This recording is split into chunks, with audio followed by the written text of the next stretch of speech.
ये class 10th light की second activity होगी और इस एक्टिविटी में जर्नी ऑफ लाइट पढ़ेंगे। लाइट में कौन कौन साइंटिस्ट क्या कंट्रीब्यूट किए हुए हैं और वो क्या बोले हुए हैं। देखें, हमें लगता है आपकी हेल्प कर पाएगा ये। देखते हैं, तो हेडिंग लगाते हैं जर्नी ऑफ लाइट।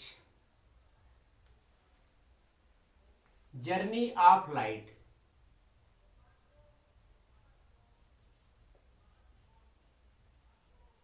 चलें स्टार्ट। सबसे पहला कंट्रीब्यूशन न्यूटन का। पहले बताए बेटे कुछ दिए किसने? न्यूटन ने दिया। जहां जाते हैं वहीं कुछ ना कुछ कर देते हैं। न्यूटन ने लाइट के बारे में बोला क्या? वही जो डिफिनीशन है। क्या है डिफिनीशन? लाइट एक एनर्जी है, तो उस एनर्जी के बारे में बोला उन्होंने। Energy of light is concentrated in particle। उन्होंने बताया कि लाइट की जो एनर्जी है वो पार्टिकल में कंसंट्रेट है। मीन्स उन्होंने मान लिया कि लाइट पार्टिकल है। अभी तक उन्होंने ये मान लिया। इस पार्टिकल का उन्होंने प्यारा सा नाम दिया कॉर्पस्कल। कॉर्पस्कल, कॉर्पस्कल मीन्स कण, particle. Due to this reason इस थ्योरी को बोलते हैं कॉर्पस्कल्स थ्योरी ऑफ लाइट। इसका नाम पड़ा corpuscles theory. Corpuscles theory of light.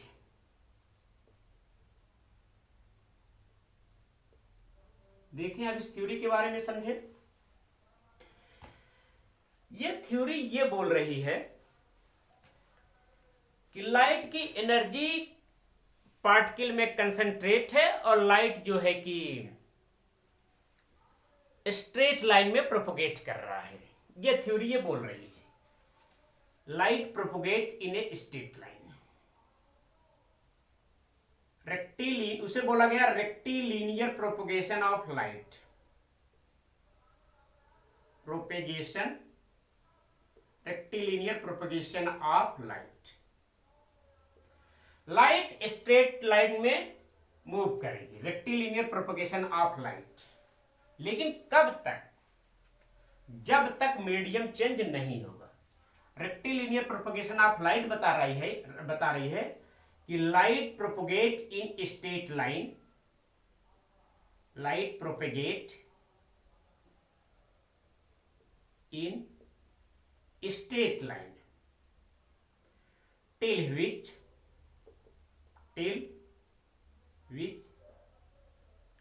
medium is not changing। जब तक मीडियम चेंज नहीं होगा। लाइट किसी एक मीडियम में जब तक चलेगी तब तक उसका पाथ चेंज नहीं होगा। ऐसे स्ट्रेट लाइन में जा रही है तो ऐसे जाती रहेगी। कब तक? जब तक जिस मीडियम से ट्रेवल कर रही है वो मीडियम चेंज नहीं होगा। This principle is the basic principle of light. It is also known as rectilinear propagation of light. Newton ने इसकी बात की और उस समय न्यूटन के टाइम पे उस समय लाइट से एसोसिएटेड कुछ फिनोमिनन थी। उस फिनोमिनन को देख लें। इस पे बेस्ड कौन कौन सी फिनोमिनन एक्सप्लेन की गई वो देख लेते हैं।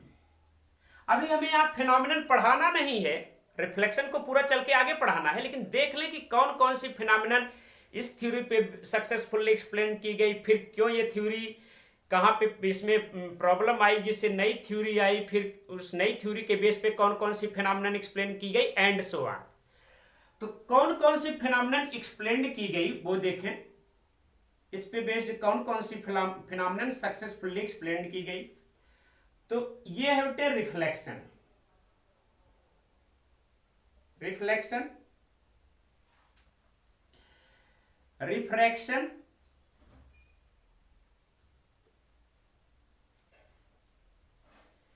ये rectilinear propagation of light, rectilinear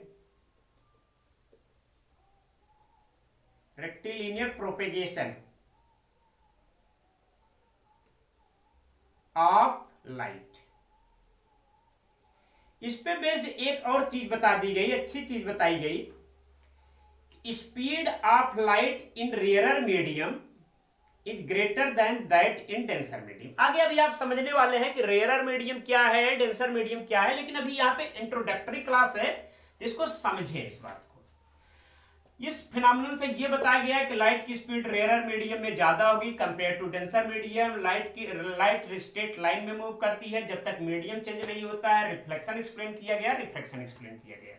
आगे अभी हम ये देखेंगे कि कुछ और फिनोमेनन हुई जो लाइट में है लेकिन वो इससे एक्सप्लेन नहीं हो रही थी, तो उसको अभी 1 मिनट के लिए ब्रेक करके तब देखते हैं। आगे देखें, अब इसके बाद लाइट की एक नई जर्नी स्टार्ट हो रही है। लाइट पे इसी तरह से काम होते रहे। उसके बाद ये देखा गया, साइंटिस्ट लोग एक्सपेरिमेंट इस पर कॉन्टिन्यूसली करते रहे और ये देखा गया कि लाइट, ये अच्छी चीज देखें, ये एनसीईआरटी का स्टेटमेंट भी है, अच्छी चीज है और इस पर थोड़ा सा ज्यादा फोकस करना है कि लाइट जब टीनी ओपेक ऑब्जेक्ट से पास करता है, बहुत छोटे से, ओपेक मींस जिस मीडियम से लाइट पास न करे, तो उससे जब किसी ओपेक ऑब्जेक्ट से लाइट ऐसे पास करता है तो इसका जो ये शार्प एज है, इससे लाइट ऐसे स्ट्रेट लाइन में न जाकर के इसे बेंड हो जाता है। अभी तक ये थ्योरी क्या बोल रही थी कि लाइट तब तक स्ट्रेट लाइन में मूव करेगी जब तक मीडियम चेंज ना हो। अब लाइट में तो एक नया एक्सपेरिमेंट हो रहा है, लाइट दूसरी तरह से बिहेवियर शो कर रही है। लाइट टिनी ऑब्जेक्ट से टकरा करके, टिनी पार्टिकल से टकरा करके, टिनी ओपेक पार्टिकल से टकरा करके अपने पाथ को बेंड कर ले रही है। मीडियम नहीं चेंज हो रहा है, पाथ चेंज हो जा रहा है। अब तो ये थ्योरी इस पर वैलिड नहीं है। एक्सपेरिमेंटली ऐसा हो रहा है और थ्योरी नहीं बता रही है कि ऐसा क्यों हो रहा है, थ्योरी बता नहीं पा रही है। और लाइट में ये प्रॉपर्टी है, लाइट में ये बिहेवियर है, लाइट में ये नेचर है, तो नो डाउट अब इस नेचर को, इस प्रॉपर्टी को एक्सप्लेन करने के लिए कुछ और चीज की जरूरत होगी। तब इसी समय जो है कि उदय होता है एक नए साइंटिस्ट का और उनका नाम होता है हाइजीन्स। हाइजीन्स आते हैं, हाइजीन्स आते हैं और वो लाइट के बारे में थ्योरी देते हैं। हाइजीन्स लाइट की थ्योरी देते हैं, उन थ्योरी को बोलते हैं हाइजीन्स थ्योरी। हाइजीन्स ने जो थ्योरी दिया, ये न्यूटन ने थ्योरी दिया था, ये थ्योरी न्यूटन ने दिए थे, कार्पस्कल्स थ्योरी न्यूटन ने दिया। फिर हाइजीन्स थ्योरी देते हैं। बाद में एक और अच्छे यंग साइंटिस्ट आते हैं, फ्रेशनल। फ्रेशनल उसको मॉडिफाइड करते हैं, फ्रेशनल जो आते हैं उसको मॉडिफाइड करते हैं, तो ये उसमें कुछ मॉडिफिकेशन करेंगे फ्रेशनल। तो हाइजीन्स ने पहले देखे क्या दिया। हाइजीन्स ने बोला कि लाइट वेव नेचर का है। Since we know that any disturbance in medium is known as wave, उन्होंने लाइट को वेव बता दिया, मींस लाइट मीडियम में एक डिस्टर्बेंस है, तो इन्होंने लाइट का वेव नेचर दे दिया। एक कॉर्पस्कल नेचर से हट करके बात कर रहे हैं वेव नेचर की। हाइजीन्स ने दिया wave nature of light, wave theory दिया, वेव थ्योरी। अब वेव थ्योरी ये बता रही है, जैसे ये बताए कि light propagate in a straight line जब तक मीडियम चेंज ना हो। वेव थ्योरी ये बता रही है light propagate in the form of wave, light propagates in the form of wave. Wave मतलब डिस्टर्बेंस, एक तरह का डिस्टर्बेंस है, जैसे साउंड वेव है उसी तरह से लाइट वेव है, ये इस तरह का डिस्टर्बेंस है। तो इस थ्योरी के हेल्प से कुछ फिनोमेनन एक्सप्लेन की गई। उस फिनोमेनन को देख लें, कौन कौन सी फिनोमेनन है। यहां पे देख ले रहे हैं फिनोमेनन एक्सप्लेन्ड।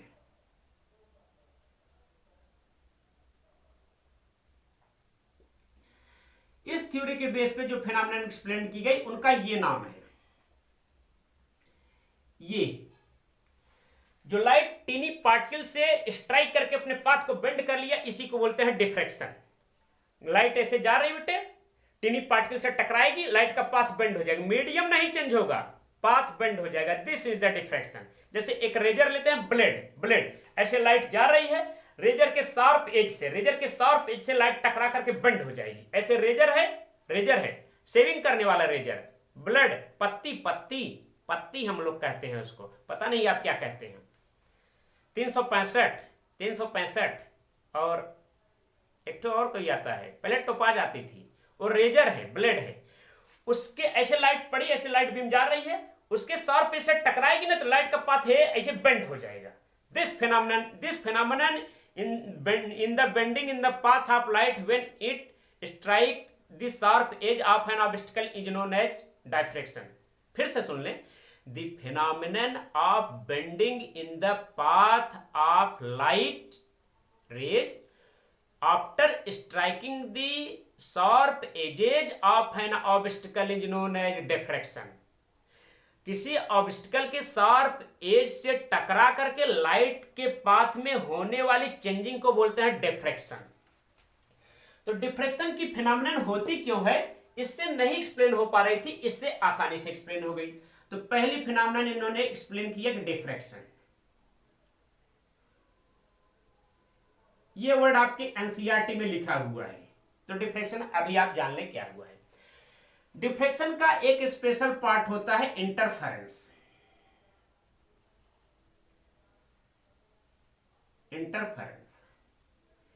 इसके हेल्प से यह भी एक्सप्लेन कर दिया गया कि रेक्टिलिनियर प्रोपगेशन क्यों है, rectilinear propagation of light.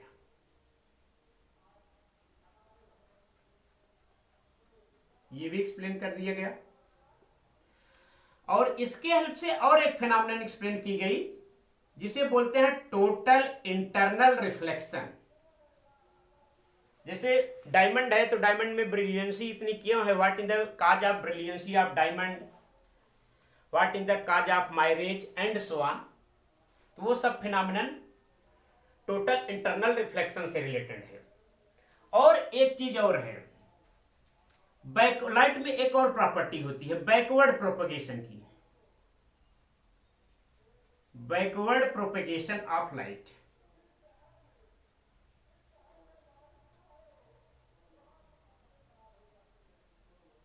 Backward propagation of light.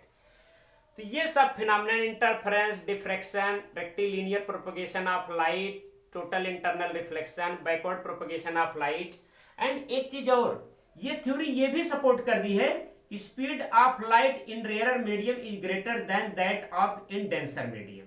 ये थ्योरी भी यही बता रही है जो ये बताई थी कि रेयर मीडियम में लाइट की स्पीड ज्यादा होगी। जैसे एयर है, वाटर है, रेयर डेंसर में प्रॉब्लम हो रही थी, मिनट समझ लें। एयर है, वाटर है, एयर रेयर है, वाटर डेंसर है। वाटर है, ग्लास है, वाटर रेयर है, ग्लास डेंसर है। इस तरह से आगे आप रिफ्रैक्शन में खुद डिटेल में समझेंगे। यहां पे अभी इंट्रो ले समझे, इंट्रोडक्टरी क्लास है तो पूरा समझ लेना है आज थ्योरी को।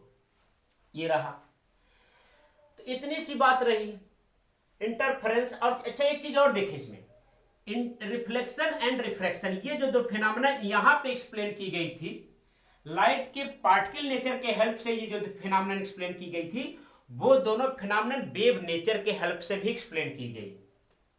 Reflection and refraction.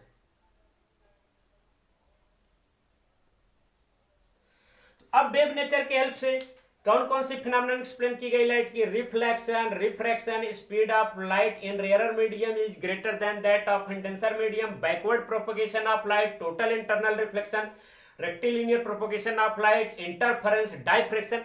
ये सब फिनोमेनन लाइट को वेव मान करके सक्सेसफुली एक्सप्लेन कर दिया गया और इस सब की सब थ्योरी अब एस्टेब्लिश है। लेकिन लाइट को पार्टिकल नेचर का मान करके, मींस न्यूटन वाली थ्योरी को मान करके कुछ ही फिनोमेनन एक्सप्लेन की गई थी, जैसे reflection, refraction, rectilinear propagation, speed of light in rarer medium is greater than that of in denser medium. अब आगे देखो, आगे की जर्नी और थोड़ा सा इंटरेस्टेड हो रही है। बेटे देखो, बात को समझो तुम। उसी समय लाइट पे अलग अलग साइंटिस्ट लोग एक्सपेरिमेंट कर रहे थे, और लाइट एक नया नया अपना रोल प्ले कर रहा है, नई नई चीजें उसमें आ रही थी। तो साइंटिस्ट लोग ये समझने की कोशिश कर रहे थे आखिरकार ऐसा हो क्यों रहा है, कौन सी ऐसी थ्योरी है जिसके हेल्प से पूरी चीज एक्सप्लेन किया जा सके। तो जब रेक्टिलिनियर प्रोपोगेशन वाली थ्योरी आई, कार्पस्कुलर थ्योरी आई, तो कुछ चीजें एक्सप्लेन की गई। उसके बाद लाइट में रिफ्लेक्शन, लाइट में इंटरफेरेंस हो रहा था, लाइट में डिफ्रैक्शन हो रहा था, बैकवर्ड प्रोपोगेशन हो रहा था, मींस लाइट पीछे भी चलती है, ये भी आप आगे जाने। ये सब फिनोमेनन इस थ्योरी से नहीं एक्सप्लेन हो पाई, तो साइंटिस्ट लोगों को एक नई थ्योरी के बारे में सोचना पड़ा, लाइट का ब्रॉड स्टडी करना पड़ा। तो साइंटिस्ट आए हाइजेंस, और उन्होंने एक नई थ्योरी दिया और बताया कि लाइट वेव नेचर का है। अच्छा, वेव नेचर का केवल बता के छोड़ नहीं दिया, इन्होंने लाइट से एसोसिएटेड, लाइट से रिलेटेड जितनी फिनोमिनन थी उसको प्रूफ भी किया, उसका एविडेंस भी दिया। जो इसमें थी वो भी इससे प्रूव्ड हुई है। आगे देखें, उसी समय और एक्सपेरिमेंट हुए, तो लाइट में एक और प्रॉपर्टी देखी गई, एक और फिनोमेनन हो रही थी। क्या हो रही थी पहले आपको बताएं। देखिए, लाइट बेसिकली, लाइट एकदम महाबेसिक चीज ये है कि लाइट इलेक्ट्रोमैग्नेटिक वेव है। इलेक्ट्रिसिटी वाला चैप्टर पढ़ेंगे तो उसमें पूरा बेसिक क्लियर हो जाएगा, पूरी पिक्चर क्लियर हो जाएगी। अब ये टेलर है, लाइट इलेक्ट्रोमैग्नेटिक वेव है, इसका मीन्स हो गया कि लाइट कहीं पे प्रोपोगेट करती है ना बेटे। देखिए लाइट ऐसे जा रही है ना, लाइट ऐसे जा रही है ना, इसका मतलब होता है कि इसमें लाइट में दो फील्ड हैं, एक इलेक्ट्रिक फील्ड है, एक मैग्नेटिक फील्ड है। यही ओरिजिनल और यही महासत्य है। इस चीज को आप धीरे धीरे अपने दिमाग से समझ भी पाएंगे जैसे ही फील्ड में बने रहेंगे। तो लाइट में दो फील्ड है, एक इलेक्ट्रिक फील्ड, एक मैग्नेटिक फील्ड।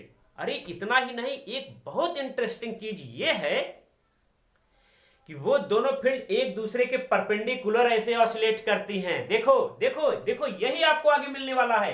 लाइट रे ऐसे जा रही है, लाइट ऐसे जा रही है, electric field and magnetic field एक दूसरे के परपेंडिकुलर ऑसिलेट करती हैं। लाइट ऐसे जा रही है, electric field and magnetic field एक दूसरे के परपेंडिकुलर ऐसे ऑसिलेट करती हैं।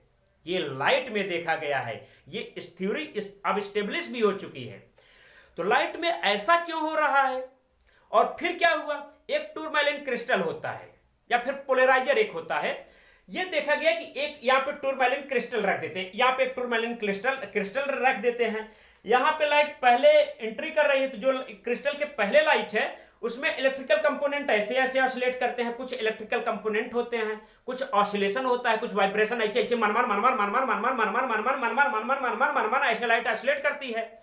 उसके बाद देखा गया कि जब उसी लाइट को एक क्रिस्टल से पास करा देते हैं, पोलराइजर से पास करा देते हैं, तो लाइट में जो ऑसिलेशन होते हैं, जो इस तरह से ऑसिलेशन हो रहे थे, इस तरह से ऑसिलेशन हो रहे थे, वो बेटे चेंज हो गए। अरे वाह, अब ऐसा क्यों हुआ। तो इसके बाद में जब सोचा जाने लगा तो ये दोनों थ्योरी के पास कोई भी आंसर नहीं था कि उसका रीजन बताएं कि ऑसिलेशन रिड्यूस क्यों हो गया, कंपोनेंट ऑफ ऑसिलेशन रिड्यूस क्यों हो गए, लाइट अनपोलराइज्ड लाइट से पोलराइज्ड लाइट कैसे बन गई। इसका आंसर इनके पास नहीं था। तब एक बहुत ही क्रिटिकल साइंटिस्ट का उदय होता है, नाम है बेटे उनका James Clerk Maxwell. James Clerk Maxwell बहुत शातिर साइंटिस्ट थे, अच्छे अच्छे साइंटिस्ट को उन्होंने इंसल्ट कर दिया है और ये बोल दिया कि थ्योरी गलत दिए हुए हैं। फिलहाल बाद में देखेंगे। यहां पे देखें, नई थ्योरी आ रही बेटे जेम्स क्लार्क मैक्सवेल की। जेम्स क्लार्क मैक्सवेल की थ्योरी आ रही है। अब ये क्या बोलना चाहते हैं, जेम्स क्लार्क मैक्सवेल ने भी लाइट से रिलेटेड एक थ्योरी दिया है। उनकी थ्योरी का नाम है electromagnetic theory of light. Electromagnetic electromagnetic theory of light. अब 3 थ्योरी अभी तक हो गई है, न्यूटन की कॉर्पस्कल्स थ्योरी, हाइजेंस की वेव थ्योरी, एंड हाइजेंस की वेव थ्योरी थी, फ्रेस्नेल ने उसे मॉडिफाइड किया था, उसे बोलते हैं फ्रेस्नेल मॉडिफाइड वेव थ्योरी। अब क्लार्क मैक्सवेल की आ रही है इलेक्ट्रोमैग्नेटिक थ्योरी। क्लार्क मैक्सवेल की इलेक्ट्रोमैग्नेटिक थ्योरी जो है, उन्होंने ये बताया कि light is made up from, light is made from electric and magnetic field. Light में ये है electric and magnetic field, magnetic field. और उन्होंने ये भी बताया कि इलेक्ट्रिक एंड मैग्नेटिक फील्ड एक दूसरे पे परपेंडिकुलर होते हैं और उन पे परपेंडिकुलर लाइट वेव में प्रोपोगेट करता है। दैट इज, इस बात को ऐसे लिखते हैं जैसे मान लेते हैं इलेक्ट्रिक फील्ड कंपोनेंट है, उस पे परपेंडिकुलर मैग्नेटिक फील्ड कंपोनेंट होगा और इन दोनों पे perpendicular direction of propagation of wave होगा। लाइट इन दोनों पे परपेंडिकुलर जाएगी। इस बात को ऐसे समझाते हैं आपको, इस बात को ऐसे समझाते हैं। देखिए जैसे इधर इलेक्ट्रिक फील्ड है, इसके परपेंडिकुलर ऐसे मैग्नेटिक फील्ड है, ठीक। अब ये दोनों ऐसे चल रही हैं, देखें ऐसे है, ये इलेक्ट्रिक फील्ड है, ये मैग्नेटिक फील्ड है, परपेंडिकुलर है। अब इनके परपेंडिकुलर इन दोनों पे परपेंडिकुलर मींस लाइट ऐसे ऐसे जा रही है, ऐसे ऐसे इनके परपेंडिकुलर जा रही है, means direction of propagation of light, direction of propagation of light electric field के भी परपेंडिकुलर है एंड मैग्नेटिक फील्ड के भी परपेंडिकुलर है। ये थ्योरी इन्होंने दिया।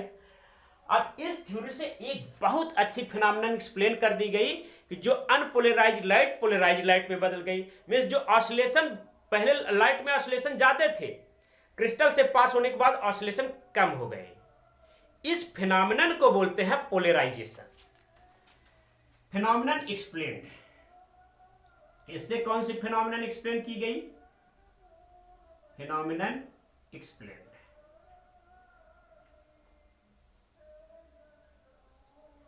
है बेटा यही पोलराइजेशन। पोलराइजेशन इससे एक्सप्लेन कर दिया गया। अब पोलराइजेशन है क्या चीज? The phenomenon of restriction of oscillation from light after passing a tourmaline crystal or polariser is known as polarisation. इसको थोड़ी सी एक एक्टिविटी से समझ लेते हैं। जैसे ये लाइट जा रही है, इसमें ऐसे ऑसिलेशन सारे डायरेक्शन में है, ऐसे ऐसे, इधर भी ऑसिलेशन है, इधर भी ऑसिलेशन है, इधर भी ऑसिलेशन है, इधर भी ऑसिलेशन है, इधर भी ऑसिलेशन है, ऐसे है लाइट में, ऐसे सारे डायरेक्शन में पार्टिकल। जो electric field and magnetic field है ना, ये दोनों फील्ड है ना, मैग्नेट की वजह से मैग्नेटिक फील्ड, इलेक्ट्रिक की वजह से इलेक्ट्रिक फील्ड, या फिर इलेक्ट्रिक फील्ड मैग्नेटिक फील्ड बनाती है, मैग्नेटिक फील्ड खुद इलेक्ट्रिक फील्ड बना लेती है। तो ये जो लाइट है ना, ये जो लाइट है अभी ऐसी ही है, इसको बोलते हैं अनपोलराइज्ड लाइट। जैसे ही इसको एक क्रिस्टल है, टूरमैलिन क्रिस्टल है, लाइट को पोलराइज करने के लिए बनाया गया है। बहुत सारे क्रिस्टल से लाइट पोलराइज हो जाती है, लेकिन ये भी है, इसमें एक पास एक्सिस होता है। जैसे ही लाइट इस क्रिस्टल से पास होगी ना, इधर ये ऑसिलेशन वाले कंपोनेंट रिड्यूस हो जाएंगे, कम हो जाएंगे, ऐसे। इधर वाली लाइट को बोलेंगे अनपोलराइज्ड लाइट, उधर वाली लाइट को बोलेंगे polarised light. Polarised light. This phenomenon of polarisation of light when it passes from tourmaline crystal is known as polarisation. देख बेटे डिफ्रेक्शन क्या था, इसको भी समझना। किसी टिनी पार्टिकल से टकरा करके लाइट का बेंड हो जाना डिफ्रेक्शन है, और अनपोलराइज्ड लाइट का पोलराइज्ड लाइट के फॉर्म में कन्वर्ट होना पोलराइजेशन है। तो इलेक्ट्रोमैग्नेटिक थ्योरी के हेल्प से ये पोलराइजेशन की फिनोमेनन एक्सप्लेन की गई। तो देखो अभी तक लाइट में कितनी फिनोमेनन हो गई,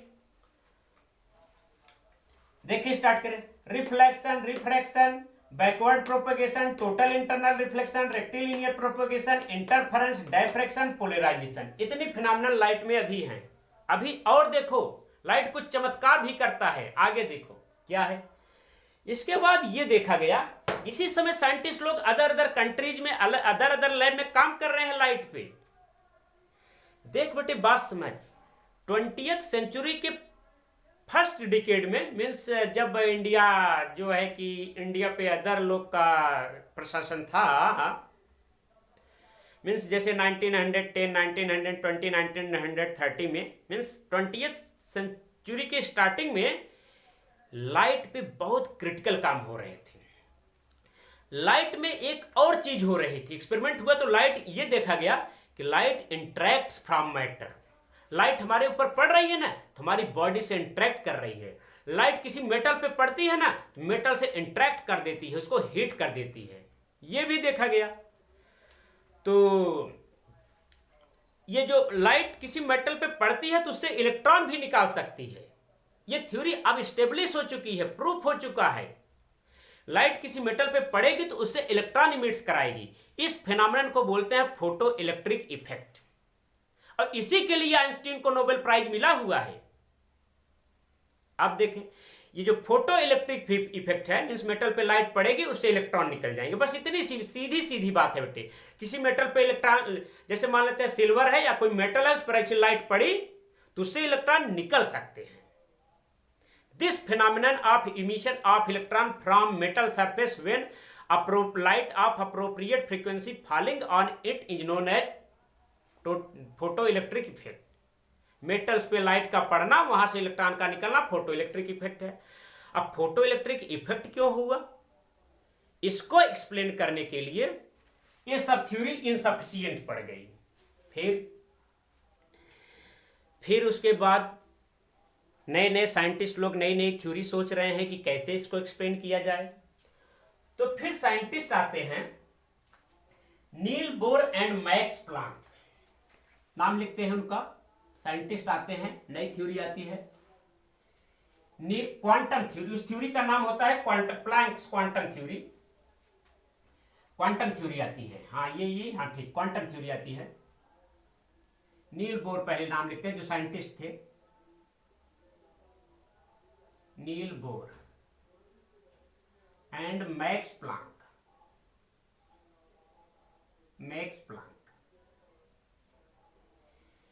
Niels Bohr and max Planck ये साइंटिस्ट आते हैं और ये एक थ्योरी देते हैं। उस थ्योरी का नाम है quantum theory. Quantum theory of light. देखो कितनी थ्योरी अब तक हो गई। इधर न्यूटन की कॉर्पस्कल्स थ्योरी, हाइजेंस की वेव थ्योरी, मैक्सवेल की electromagnetic theory, Niels Bohr and max Planck की quantum theory.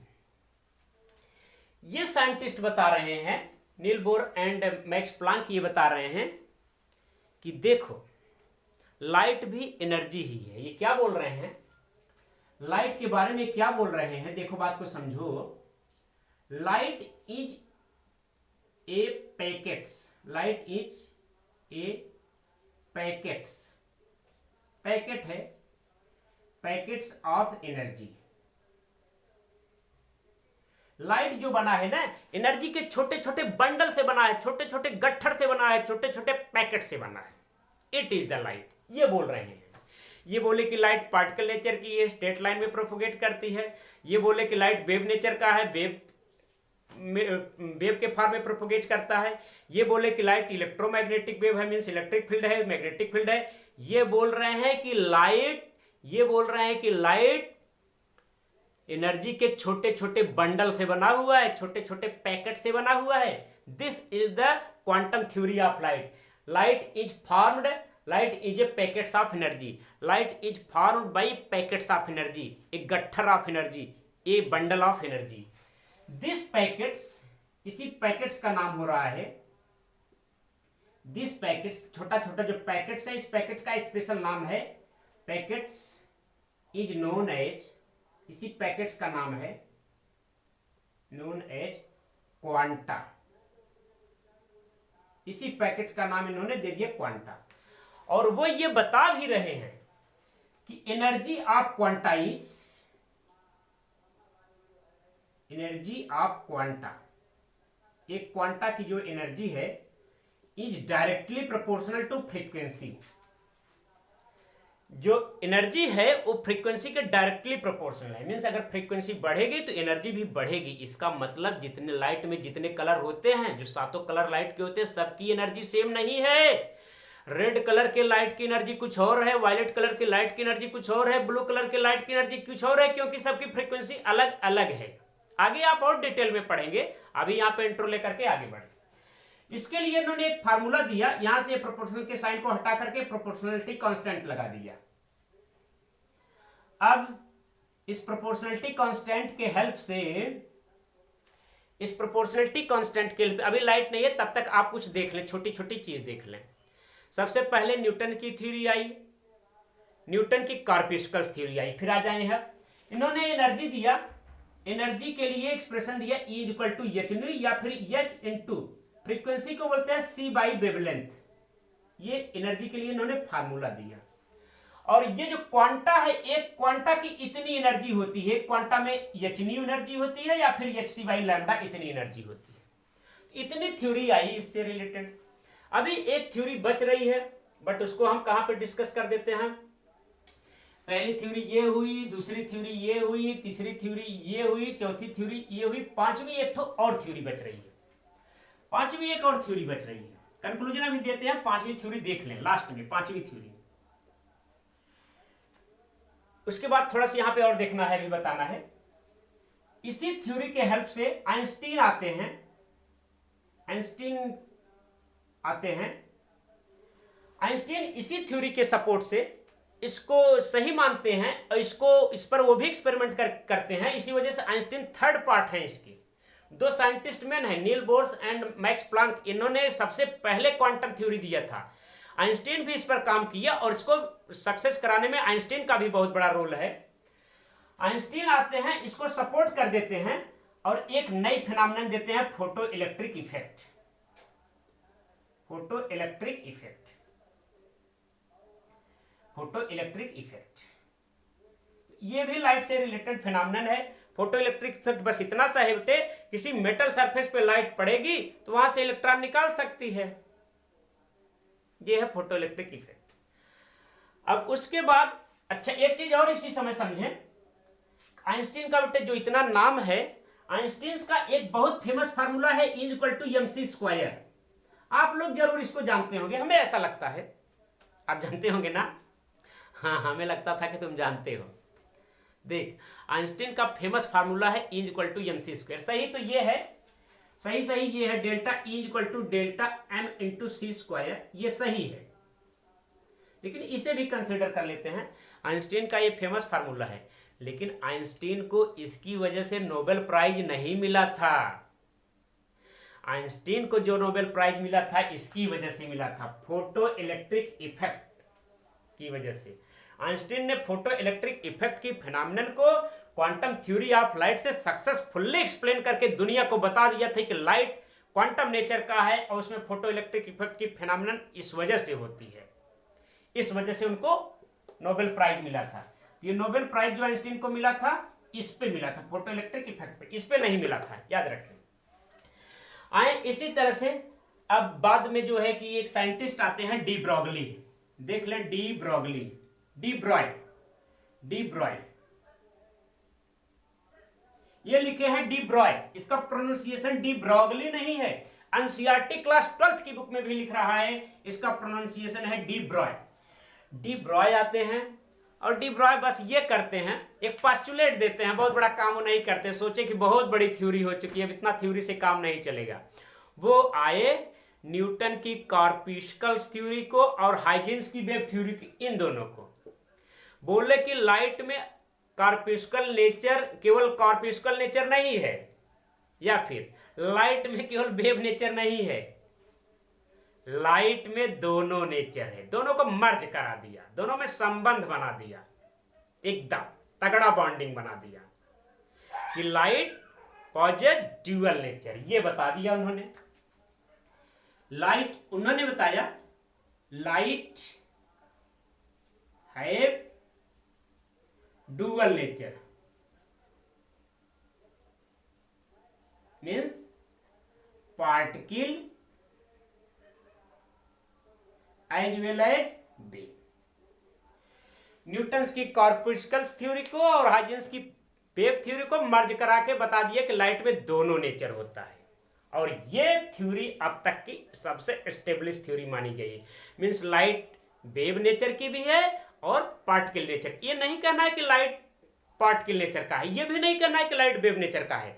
Light have dual nature, light possess dual nature, दोनों नेचर की तरह बिहेव करता है। तो 2 मिनट के अंदर कंक्लूजन सीख लें। सबसे पहले थ्योरी देते हैं न्यूटन की कॉर्पस्कल्स थ्योरी आती है, उसके हेल्प से कुछ फिनोमेनन एक्सप्लेन की जाती है। उसके बाद हाइजेंस की वेव थ्योरी आती है, जिसे बाद में फ्रेस्नेल मॉडिफाइड करते हैं, और उसमें सबसे बड़ा एक्सपेरिमेंट एंड डिस्कवरी होती है डिफ्रैक्शन। इंटरफेरेंस उसी का एक पार्ट है, बाकी चीजें रिवाइज्ड हैं। उसके बाद तीसरी थ्योरी आती है मैक्सवेल की इलेक्ट्रोमैग्नेटिक थ्योरी, उसके हेल्प से एक नई फिनोमेनन एक्सप्लेन होती है पोलराइजेशन। आफ्टर देन 2 बड़े अच्छे साइंटिस्ट आते हैं केमिस्ट्री और फिजिक्स के, जो नील बोर हैं और मैक्स प्लांक हैं। ये लाइट के एक नए नेचर के बारे में बात कर रहे हैं, नई थ्योरी के बारे में बात कर रहे हैं, नई प्रॉपर्टी के बारे में बात कर रहे हैं। उसका नाम होता है क्वांटम थ्योरी। फिजिक्स की एक नई ब्रांच बन गई क्वांटम फिजिक्स, इतनी इंपॉर्टेंट चीज है, क्वांटम थ्योरी बोलते हैं। और वो क्वांटम थ्योरी के हेल्प से ये बताने की कोशिश करते हैं कि light is a packets of energy. Light energy के छोटे छोटे बंडल से बना हुआ है, छोटे छोटे पैकेट से बना हुआ है। उसी पैकेट्स का नाम होता है क्वांटा। क्वांटा बेटे कोई बड़ी चीज नहीं है, क्वांटा ये packet, quanta is a packets of energy, बस इतनी सी बात है। छोटी चीज को बड़ी प्लीज ना बनाएं, छोटी चीज को छोटी रहने दें। Quanta is a packets of energy. तो ये बताते हैं लाइट जो है कि छोटे छोटे एनर्जी के बंडल से बनी हुई है, पैकेट से बनी हुई है। उसके बेस पे जो है कि कुछ फिनोमेनन एक्सप्लेन की जाती हैं। आइंस्टीन आते हैं, उसमें फोटो इलेक्ट्रिक इफेक्ट को एक्सप्लेन करते हैं। आफ्टर देन अल्टीमेटली लास्ट में डी ब्रॉय आते हैं, और डी ब्रॉय जो है कि न्यूटन की कॉर्पस्कल्स थ्योरी को और हाइजेंस की वेव थ्योरी को मर्ज करा करके एक नई थ्योरी देते हैं। उसका नाम होता है डुअल थ्योरी और dual nature of light. Means ये थ्योरी स्टेब्लिश हो गई है कि लाइट में 2 नेचर हैं। पार्टिकल नेचर की तरह लाइट कहीं कहीं पे बिहेव करता है, कहीं कहीं पे लाइट वेव नेचर की तरह बिहेव करता है।